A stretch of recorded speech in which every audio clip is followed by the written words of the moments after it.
Bonjour à tous, on est de retour pour une critique père et fils. Je suis le père. Je suis le fils. Et on se retrouve aujourd'hui pour un autre gros blockbuster de l'été, Deadpool et Wolverine, le gros film Marvel de cette année, parce que contrairement à toutes les années précédentes, Marvel a décidé d'en faire moins, et on n'aura qu'un seul film Marvel cette année. Ouf, moi j'ai envie de dire, parce que j'avoue que j'en peux plus des Marvel, depuis déjà un petit bout de temps. Et je pense qu'on pourrait déjà commencer par ça. Alors, est-ce qu'on va développer l'histoire ? L'histoire, c'est très simple, hein, c'est Deadpool et Wolverine ensemble dans le multivers de Marvel. On peut décrire ça comme ça ? Est-ce qu'on a besoin d'aller plus loin dans l'histoire ? C'est pas... Je peux faire mieux, c'est ça ? Ouais, tu peux faire mieux. Ok, alors je vais faire mieux. Donc c'est Deadpool qui se retrouve confronté au fait que sa réalité est en train de s'effondrer. Elle s'effondre parce que le Wolverine de sa réalité est mort. Donc c'est le Wolverine de Logan, du film Logan. Et donc comme c'était l'entité maîtresse de sa réalité, de tête c'est la Terre 1000 je sais pas combien, et ben donc il doit se débrouiller pour trouver un autre Wolverine qui va permettre que sa réalité ne s'effondre pas. Et donc voilà Deadpool qui part dans le multivers, fait des conneries et du coup va se retrouver enfermé par Mr. Paradox, qui est, je crois, un personnage de la série Loki, mais comme j'ai vu que la première saison et que j'en ai aucun souvenir, je ne peux pas le confirmer. Et donc Monsieur Paradox, qui est une sorte de flic du multivers, décide de l'envoyer Deadpool et Wolverine. Oui, parce qu'il faut prévenir qu'il avait trouvé un autre Wolverine complètement bourré. Voilà, donc en et fait, qui est considéré comme le pire Wolverine. Voilà, donc il retrouve, évidemment il va trouver un Wolverine, évidemment c'est le pire Wolverine de toutes les réalités, et ensemble ils se retrouvent projetés dans la poubelle du multivers. La décharge du multivers, voilà. Et ça, je viens de vous raconter, c'est les 15 premières minutes du film ? 20 ? Ouais. Voilà, bon, c'est les 20 premières minutes, ça démarre comme ça, et après c'est parti. Est-ce qu'on fait juste une petite parenthèse à ceux qui nous écouteraient pas de manière régulière sur notre rapport au film Marvel ? Avant de dire ce qu'on en pense, juste déjà faire cette introduction de... Ouais. Donc toi, quel est ton rapport au film Marvel ? Même que le tien. Alors vas-y. Non, bah toi fais d'abord et moi c'est le même. Donc moi j'ai beaucoup aimé le début de Marvel. Les premiers films jusqu'au premier Avengers, j'étais à fond. Le Captain America 2 est le Marvel que je préfère. J'ai commencé à avoir une vraie déception avec le Avengers 2. Et en ce qui me concerne moi, j'ai complètement décroché avec le Captain America 3, le Civil War. Pour moi, ça a été le divorce, il est là, il démarre là. Et j'ai toujours en tête cette scène où c'est censé être le climax du film, où ils se bastonnent sur une sorte de terrain vague qui est un aéroport où il y a personne. Et ils se font tous face à face et ils se disent bon, on se tape mais on reste des copains. Et pour moi, à ce moment-là, je me suis dit ok, donc là ces films-là c'est plus pour moi. Il y a plus de réal, il y a plus de décor, il y a plus d'enjeu, il y a plus rien. Et pour moi ça n'a été qu'une descente aux enfers ensuite derrière. Donc voilà, c'est mon rapport au film Marvel, et il y a très très peu de films derrière tout ça qui m'ont plu. Vraiment, voilà. Donc ça c'est mon... Et pour moi on a touché le fond l'année dernière avec The Marvels, qui est ce qu'il y a de pire, je pense, de ce qu'on avait vu. Ant-Man 3, c'était horrible. Et The Marvels, ça a creusé la terre des enfers. La terre des enfers, c'était horrible. On avait trouvé les Gardiens de la Galaxie 3 corrects. Non, moi j'avais bien aimé. Bien aimé ? Bon, on l'avait trouvé ça bien. Et le mec qui fait de la magie, comment il s'appelle déjà ? Doctor Strange. Le 2, on l'avait trouvé plutôt correct aussi. Ouais. Voilà, donc ça c'est pour le... Est-ce que tu veux rajouter quelque chose par-dessus ça ? De toi, ton rapport à... On précise quand même qu'il y a eu beaucoup plus de Marvels que tout ça, hein, parce que là, déjà 2 Marvels qu'on aime bien, c'est déjà beaucoup. Après le Civil War. Ouais, ah oui, oui, il y en a eu des palanqués. Ah bah non, voire 15. Ouais, exactement. Donc on en a aimé 2 sur 15. Voire 20. Alors après, le Avenger Infinity War m'a pas forcément... Je l'ai trouvé pas mal. Après, le problème du Avenger Infinity War, c'est que pour moi, Endgame n'a jamais été une surprise, parce que ça ne pouvait en être autrement. C'est-à-dire qu'ils ne pouvaient pas réellement tuer leur super-héros. Donc, bref, peu importe, c'est pas le sujet du moment. Mon fils, qu'as-tu pensé de Deadpool et Wolverine ? Franchement, j'ai bien aimé. C'est pour ça qu'on a fait toute cette parenthèse. Je dis ça sérieusement. Hein. C'est pas... franchement, j'ai bien aimé. Eh non. Non, là, c'est vraiment... J'ai bien aimé. Franchement, j'ai trouvé ça sympa. J'ai passé un bon moment. Je t'ai vu vraiment souvent sourire, rigoler parfois. Je t'ai senti dedans, en tout cas. Non. Et moi, c'est pareil. J'ai trouvé... Et c'est marrant parce que je trouve à la fois que ce film a exactement les mêmes défauts que les autres films Marvel. Et on y reviendra parce qu'il y a des points sur lesquels on n'est pas d'accord, mais moi je trouve toujours que la réalisation est indigente. Les décors sont nullissimes. Les effets spéciaux. Pour le coup, on est d'accord. Les effets spéciaux sont nazes. L'histoire, bon, franchement, c'est débile. Mais je trouve il y a une force dans ce film que les autres films n'ont pas. C'est Deadpool et Wolverine. Deadpool et Wolverine et l'incarnation de Ryan Reynolds et Hugh Jackman. Bon, alors ça c'est génial. Parce qu'ils ont 2 acteurs qui sont très bons, ils ont 2 personnages qui sont mortels, et l'interaction entre les deux fonctionne pour le coup super bien. Et donc du coup, on n'a pas boudé notre plaisir. Ouais. On est d'accord ? Mais pour moi, c'est une sorte de one-man show, ce film. C'est un one-man show. C'est-à-dire qu'en fait, tu te fous de l'histoire. Alors, du coup, two-man show. C'est un two-man show, ouais. Mais enfin, c'est genre... tu vas au spectacle et ils font des vannes tout le long, avec des caméos débiles. Oui, mais pour le coup, elles sont très drôles, les blagues. Et il y a des trucs par rapport aux autres... Ouais, mais comme dans un spectacle, en fait, t'as une vanne sur 4 ou 5 qui fonctionne, mais comme en fait, ça n'est qu'une succession... Oh, alors t'es dur, t'as pas vu des bons one-man show, hein. Oh, tu rigoles pas à tout, c'est ça que je veux dire. Dans un one-man show, tu rigoles pas à tout, c'est normal. Ah, t'as pas vu les bons, alors. Ce que je veux dire, c'est que là, ça balance des vannes tout le temps, littéralement tout le temps. Ça ne s'arrête jamais. Ouais. Ça ne s'arrête jamais pendant 2 heures. C'est 2 heures de... ça balance de la vanne tout le temps. Et donc, moi, je trouve pas tout drôle. Mais je trouve même que la majorité n'est pas drôle. Mais par contre, ce qui est drôle fonctionne vraiment super bien. Et... Moi, je trouve qu'il y a les 2 tiers qui est drôle. Et je veux rajouter un truc, c'est que je trouve que souvent Marvel se perd dans tout son univers là, avec ses ramifications à la con, ses caméos dans tous les sens, etc., qui font que du fanservice. Donc du coup, ils racontent plus d'histoire.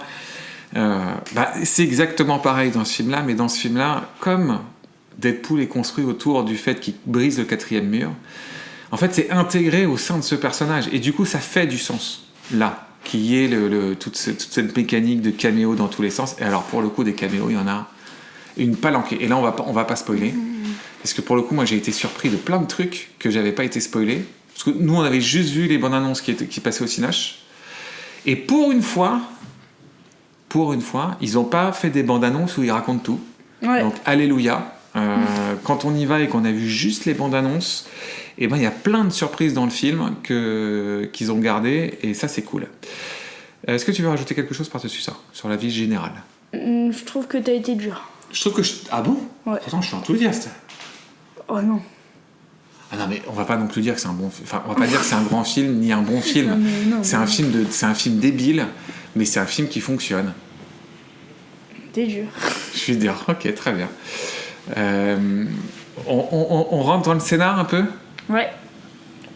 Bon...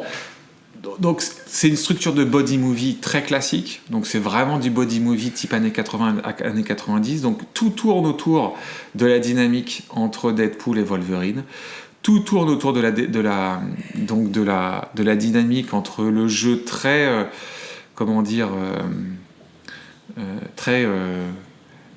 très vénère, très sombre de Hugh Jackman et le côté comédie pop qui fait n'importe quoi de Deadpool. Et c'est la confrontation tout le temps entre ces deux personnages-là, et ils y vont dans tous les sens là-dessus.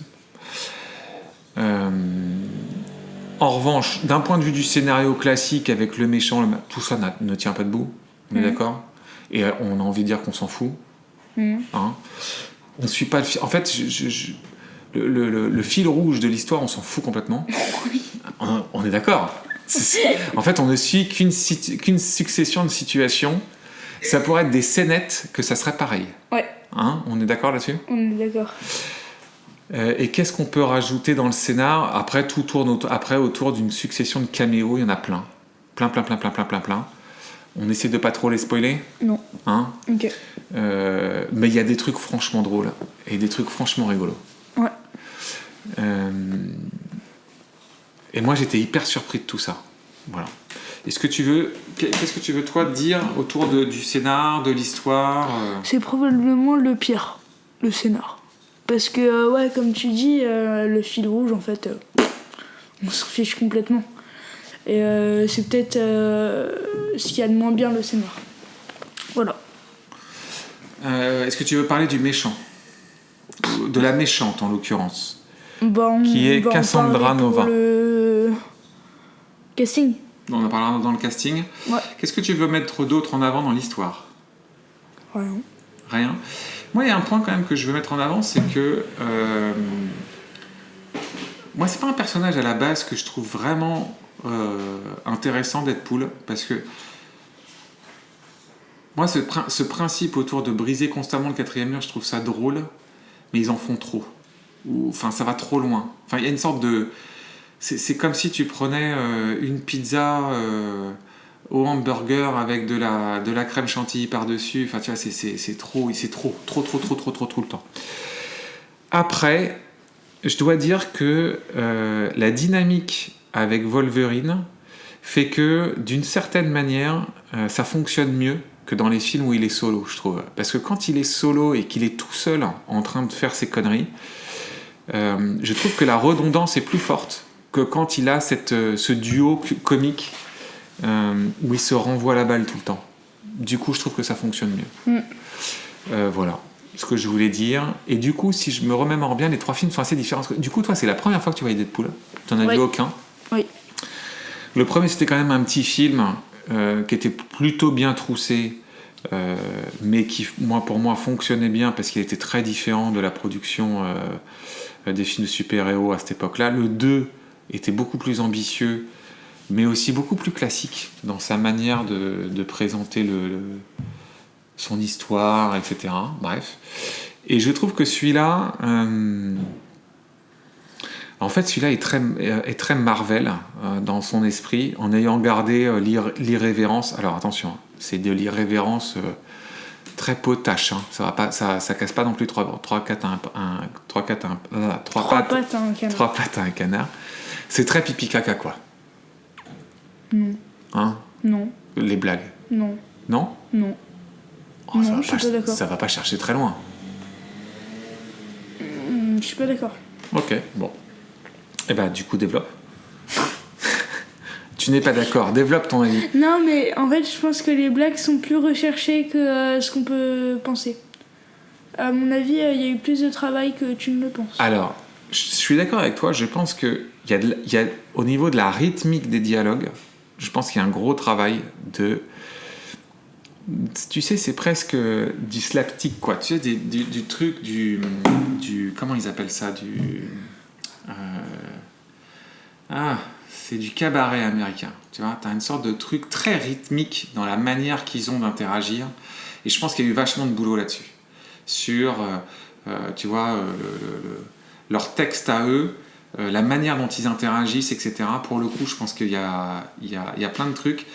Et en plus, on s'en rend pas forcément toujours compte, mais le personnage de Deadpool, c'est un personnage compliqué parce qu'on voit peu le visage de Ryan Reynolds.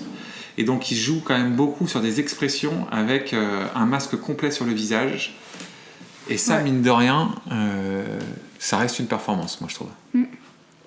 pour ça que à mon avis, il y a plus de boulot que tu ne le penses. Ah non, mais je pense que pour Ryan Reynolds, je pense qu'il y a beaucoup de boulot pour l'interprétation de Deadpool, parce qu'il y a beaucoup de choses qui se jouent aussi avec son corps. Avec son corps, avec du mime, avec plein de choses. Et je pense qu'il mélange plein de trucs très, très comiques. Et du coup, passons au casting et parlons de Ryan Reynolds. Donc c'est un acteur assez étrange parce que moi je l'associe beaucoup à Deadpool. Donc le premier Deadpool c'était 2016, le deuxième c'était 2018. Mine de main ça commence à remonter. On l'avait vu à la fois dans des petits films type Buried, on l'a vu aussi dans des gros blockbusters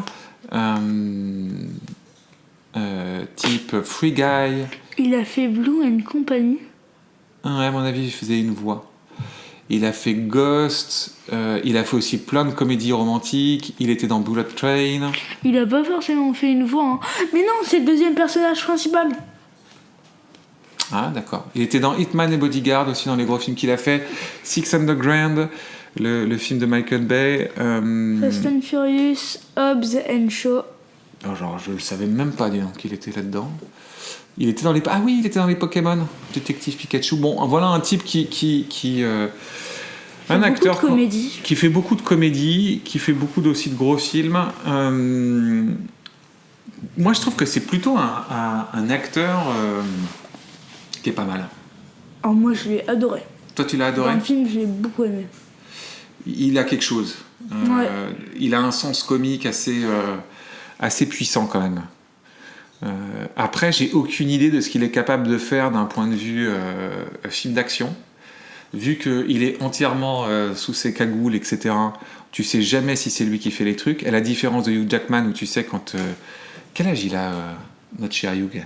Il doit approcher les 60, hein, Mr. Hugh.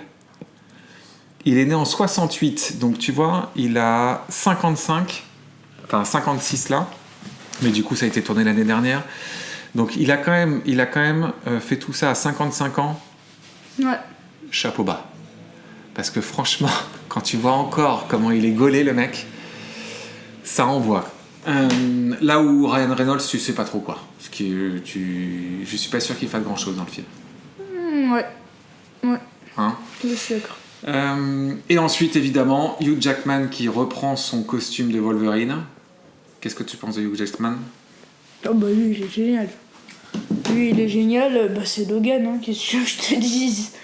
Logan, quoi. Donc génial. Génial. Bon, moi, j'ai deux super-héros préférés, c'est Batman et c'est le Wolverine de Hugh Jackman. Deux personnages que j'adore. J'adore notamment le Wolverine dans le X-Men 2. Mais j'adore Logan aussi. Je trouve que c'est un super film.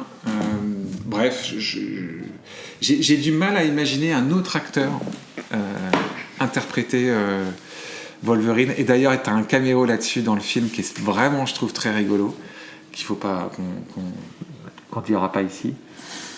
Je sais pas comment ils vont faire. Pour moi, ça fait partie de ces acteurs qui incarnent complètement leur personnage et qui est fantastique. Et pour le coup, je dois rajouter aussi que ils ont réussi dans le film au niveau de son costume, au niveau de ses positions, au niveau de sa bestialité, à aller plus loin. En tout cas, d'être plus proche des comics que ce qui pouvait l'être dans la série X-Men et dans les films solo qu'il a fait. Ok, j'ai pas lu les... Ouais, toi t'as pas lu, mais en fait, il y a un moment donné, t'as des séquences qui reprennent. Je le développerai notamment dans la réalisation, mais t'as des positions qui prennent, notamment, je pense à la toute fin, t'as une sorte de position, tu sais, où il a ses mains écartées, où il saute comme ça, un peu comme c'est entre une sorte de bête féroce, etc. Ça, c'est vraiment la position typique qu'il a dans les comics, qui n'avait jamais été vraiment utilisée dans les films. Et bon, alors après, c'est fait en CGI, ça se voit à mort. C'est du CGI Marvel, donc c'est de l'incrustation horrible.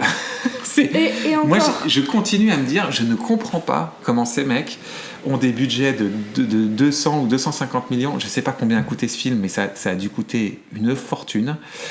Et tu as encore des effets spéciaux, mais enfin, c'est nul. Les effets spéciaux sont nuls. Tu les vois tout le temps, tu vois les incrustes à chaque endroit où ils utilisent du CGI, tu le vois direct. 200 millions. 200 millions de budget. Tu vois direct les incrustes. Enfin, c'est... Bref, moi je comprends pas. Je sais pas ce qu'ils foutent, mais bon. Et encore, je trouve que les CGI de celui-là sont bien mieux que tous les autres. Non, mais en fait, parce que le film ne tient pas là-dessus. Parce que comme le film... Comme le fait que ce qui te plaît dans le film, ça n'est pas les séquences impressionnantes. Ce qui te plaît dans le film... Mais quelles séquences impressionnantes? Oh, il y en a certaines, elles sont cool, je trouve. Des scènes de bataille. Alors attends, on va y aller. Alors pour le coup, moi j'ai trouvé que c'était vraiment... Je te l'ai dit en sortant, et j'ai bien aimé le film, mais j'ai trouvé que la réal, elle était pareille. Elle est indigente. Enfin, j'ai trouvé ça nul. Meilleur que les autres, en fait. Il faut que tu revois Marvel, non, papa. Ah non. Je trouve que les autres, c'est nul aussi, mais je vais préciser. Attends, on finit vite pas le casting. Ensuite, on a Emma Corrin, qui joue Cassandra Nova, qui joue la grande méchante. Comment tu l'as trouvée, elle? Bien spécial. En fait, j'ai trouvé que l'actrice était bien, mais j'ai trouvé que son personnage est nul. Donc, oui, ça, je suis d'accord. En fait, c'est marrant, je suis même pas sûr que tu avais besoin d'avoir un grand méchant dans ce film. Tu vois, ce personnage, tu l'enlèves, ça ne change rien au film. Tu peux reconstituer en fait leur dynamique d'une manière différente. Enfin, de la manière très similaire, en fait. Oui, c'est vrai. Et ils ont voulu foutre un méchant, mais elle est nulle, elle est pas creusée, tu sais pas ce qu'elle fout là, elle arrive comme un cheveu sur la soupe. Bon, bref. On retrouve Matthew McFadden, qui est donc le Mr. Paradox, qui est un acteur qu'on a vu, un acteur anglais qui était dans la série Succession notamment, mais qui était aussi dans comment ça s'appelle, la série anglaise. Il est dans Downton, lui, je crois. Et je me demande s'il n'est pas dans MI6 aussi. Bon, j'ai pas ça là, je le vois pas. Mais je crois qu'il était dans la série, qui était une super série anglaise, type Le Bureau des légendes, qui s'appelait MI6. Oui, voilà, il était dans MI5, où il jouait Tom Quinn. Je me souvenais. Série super des années 2000 que je vous conseille, que je vous recommande. Comment tu l'as trouvé, lui, Mr. Paradox? Bien. Ouais, bien. Bon, après, il a un jeu un peu particulier.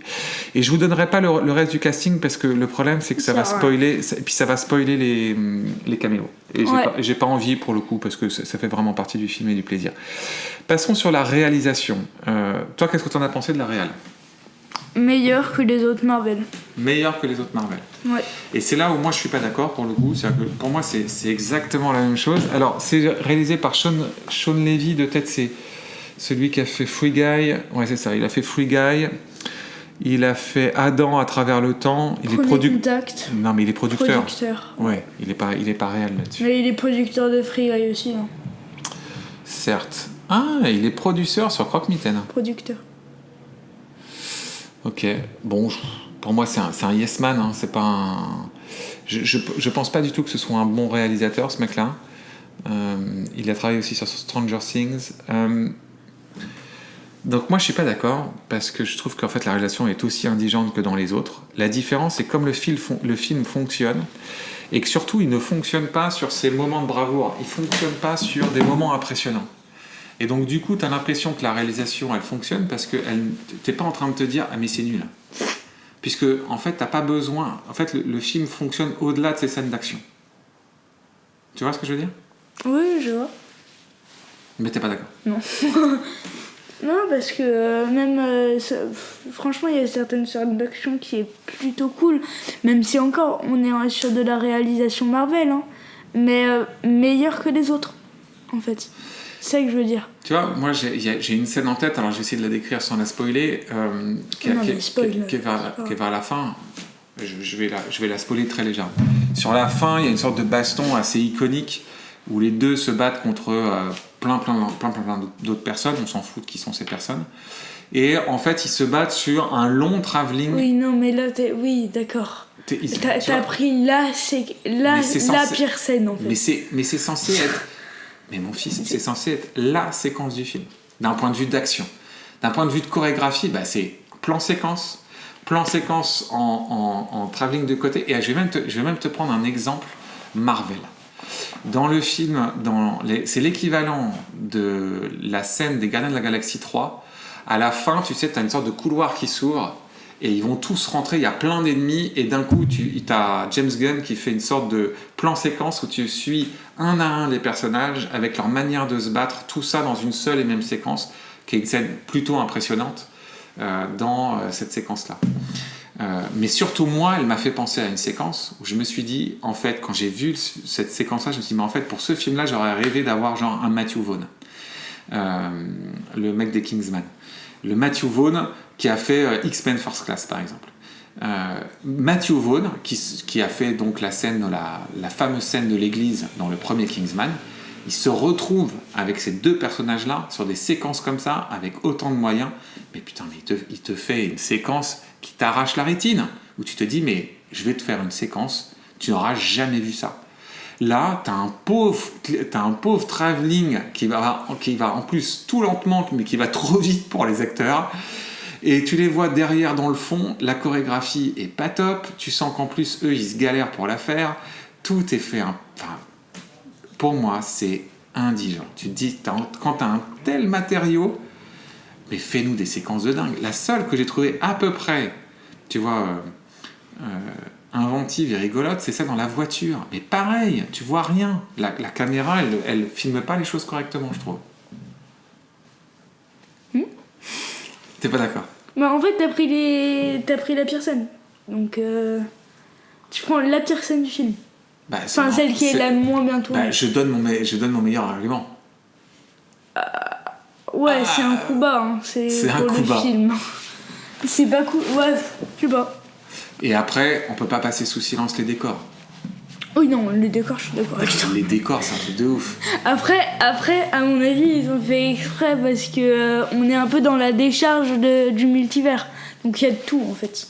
Il y a tout, mais il y a du désert à la forêt, avec... t'es dans le désert, tu fais un pas, t'es dans la forêt. Oui.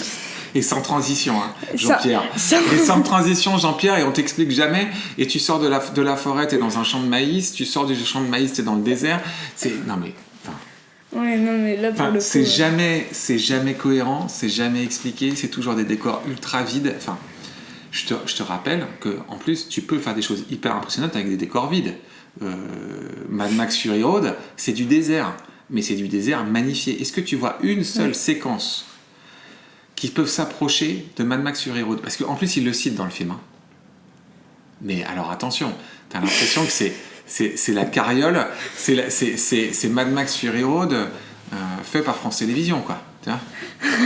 Non mais j'exagère pas. Non. Donc bref, non, c'est étonnant parce que pour moi, c'est un Marvel qui garde exactement les mêmes défauts que les autres Marvel. Non. Mais comme il a deux personnages qui fonctionnent super bien et que le body movie entre les deux fonctionne super bien, je suis d'accord que j'ai passé un moment. Est-ce que tu veux rajouter quelque chose sur la réal? C'est quand même mieux que les autres Marvel. Oui, non mais je suis d'accord, mais je dis que oui. Non, la réal, tu dis que non. Non, mais ça, c'est forcément mieux parce que les dialogues... Tu viens de me faire un monologue pour dire que c'est exactement pareil que les autres. Non, je pense que la réal, c'est la même. C'est juste que dans le fond, comme tu as deux personnages qui fonctionnent bien, mais d'où l'importance des personnages. Oui. D'où la personnance... En fait, l'attachement que tu as au personnage fait que tu t'attaches à l'histoire. Oui. T'as un truc émotionnel qui te fait rentrer dans l'histoire et qui fait qu'en réalité, l'important, c'est pas forcément que tes scènes d'action soient impressionnantes. C'est pas forcément que ta réalisation soit dingue pour que tu passes un bon moment. Il faut que tes personnages fonctionnent. Si tes personnages fonctionnent, déjà, t'as un lien émotionnel qui se crée avec le spectateur. Et moi, c'est ce qui s'est passé. Mais tout le reste, ça reste du Marvel. Mais c'est quand même mieux que le reste. Ah bah du coup, c'est mieux que le reste, puisque dans les autres, il n'y a même pas de personnage auquel on s'attache. Mais tu comprends pas ce que je veux dire, c'est pas... Ok. Pour quel âge? 10 ans. Ouais, je suis d'accord, c'est assez violent. Hein. Et déjà, il est interdit au moins de 12. Ouais. Alors après, c'est du violent, c'est du sang en CGI pour tous. Puis c'est jamais vraiment du violent. Enfin bon, c'est très. C'est juste qu'il y a du sang, quoi. Il y a beaucoup de sang. Il y a beaucoup de sang. Ouais. Mon fils, est-ce qu'on conseille Deadpool et Wolverine? Oui. Oh, donc tu conseilles un film Marvel? Oui. Est-ce que c'est Celui-là, oui. est-ce que c'est ton film popcorn de l'été? Non, peut-être pas quand même. Il n'y en a pas d'autres, hein. Oui, c'est vrai. Pour l'instant, Non, attends. il y a Trap qui arrive. Il y a Trap qui arrive. Il y a Alien. Donc, attends. Oui, je suis d'accord. Probablement que Trap et Alien seront encore mieux, mais seront mieux en tout cas. Est-ce que tu lui donnes une note? 14 sur 20. 14 sur 20. Et écoute, je le conseille aussi. Je pense que ça remplit son office. Voilà, c'est un film popcorn de l'été. Je trouve que les deux personnages fonctionnent très bien, les deux acteurs les interprètent super bien. Après, pour moi, c'est un film de cabaret. Donc c'est des blagues. Je trouve qu'il y en a qui fonctionnent bien. On a quand même beaucoup souri, ri parfois. Après, pour moi, tout le reste, ça reste du Marvel. Donc, la réal est indigente, les décors sont nuls, les CGI sont faits par un stagiaire, la méchante ne sert à rien. Donc, tout ça, ça reste pareil, mais ils ont Deadpool et Wolverine et ça marche super bien. Est-ce que tu acceptes cette conclusion? Non. D'accord. Ok mon fils, bon, comme tu repars en vacances, on va à nouveau devoir faire une pause dans les critiques père et fils. Et cette fois, on va voir les films de notre côté. Exactement. Bon, on va voir de notre côté Trap, Alien, on les verra pas ensemble. Ouais. Oh là là, c'est triste. C'est triste. Surtout que moi, je vais voir Trap en avant-première avec la Gitane cette semaine. J'ai hâte. Bon. Je me spoilerai. Hein. Bah non, je te dirai à la fin, évidemment. Bon, à bientôt les amis, bonnes vacances. À bientôt. À bientôt.